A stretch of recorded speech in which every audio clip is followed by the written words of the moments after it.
John coming to you from Evolve Custom Round Shops, showing you a video requested on how to get into the labeling software and how to manipulate the software to get ultimately the label you want. So the first thing I do is you can start with the text. Doing a smaller text here because this rod is built for. Then whenever I do another line with bigger text, I always start a new block.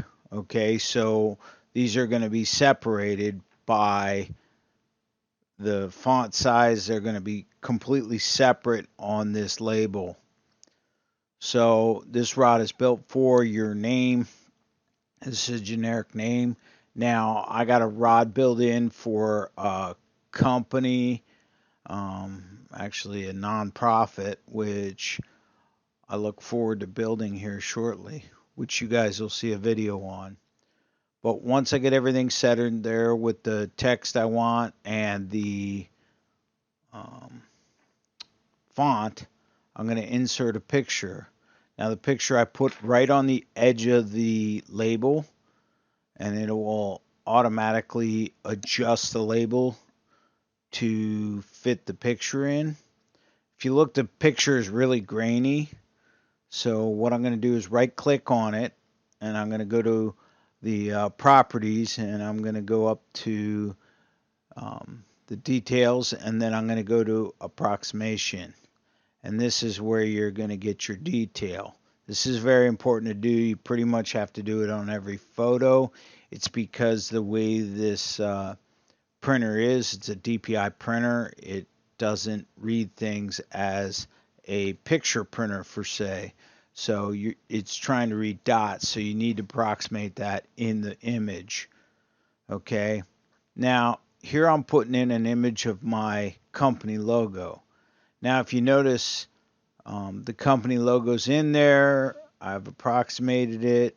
It looks weird because the label is within a whole frame, a 8x11 frame, and the label's much smaller than that. So what I'm going to do is I'm going to go to Paint 3D.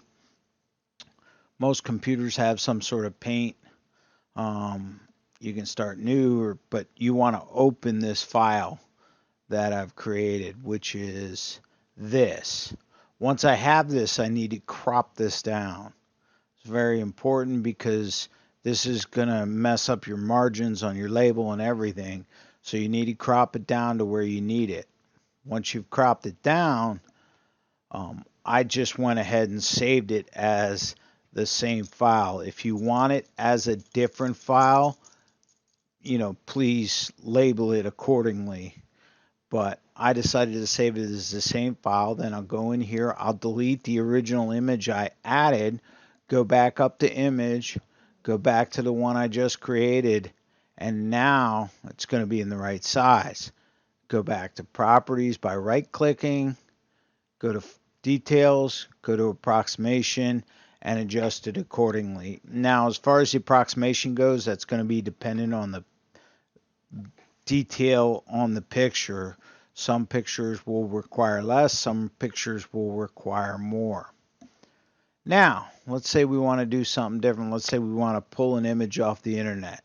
Now, just keep in mind, if this is a licensed label, you need to have licensing license to use the label. Okay, this is very important because you could be faced a lawsuit. I am not a lawyer, but I'm letting you know this. Okay, you don't want to have to deal with that. You go put a Cowboys logo on and you make some money off of it, they're going to want their cut. Okay, and if it's not licensed, you're going to get sued. I'm an American Tackle Pro staffer, so I'm looking for an American Tackle logo. I have the ability to use their logos.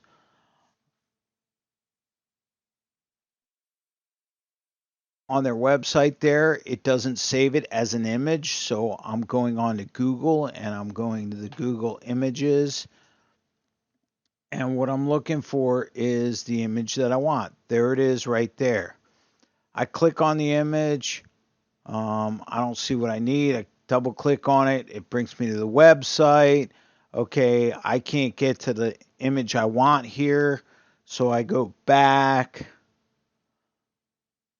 to where I was. I'm going to right click on it and it says save image as. Okay, we're going to save it. It's going to save it as hopefully some kind of image file that I can manipulate. From here, I'm going to go back into Paint 3D because it didn't save it as a JPEG, something the Epson software recognizes. So I'll open this particular label. I will then just go in and save it as an image file. Okay, and I want it as a JPEG because the Epson software recognizes that and it can turn it into DPI image. And then what I do is go over to this image. I just hit delete if I want to change it. Go back into the image that I just created, and you'll see it on the File Explorer because if it's not an image that it recognizes, it won't show up. Go into approximation here, and you can see what happens when I change the approximation all the way to the extremes. You know, stuff disappears, so you want to get it to where you're appropriate for that particular image, and it's going to change per image. There we go. There we have it. So now I got the label image on there. I can adjust my margins accordingly. Some people might want the margins real tight. You can go almost next to nothing to get a label as tight as you can. Some people want a little margins so they can put trim bands over the edge. That's totally personal preference. Now, we're going to bring up a new file, okay, and this is a previously done file. This is a file that I previously created, and the benefit to saving your files, each individual file has each individual part of it as its own entity. So I can edit the pictures, I can edit what the label says. So if I want to change what kind of rod it is, it's very easy to do because everything is separate. That's why when you do this, do every single piece as a separate piece and then put it on the label. That way you can manipulate things and you can almost use the same label format for just about everything, and it really helps things a lot. Once you get to here and you're ready to print, you can print the label. It's very simple. You hit print. If your printer is not on, it will let you know that.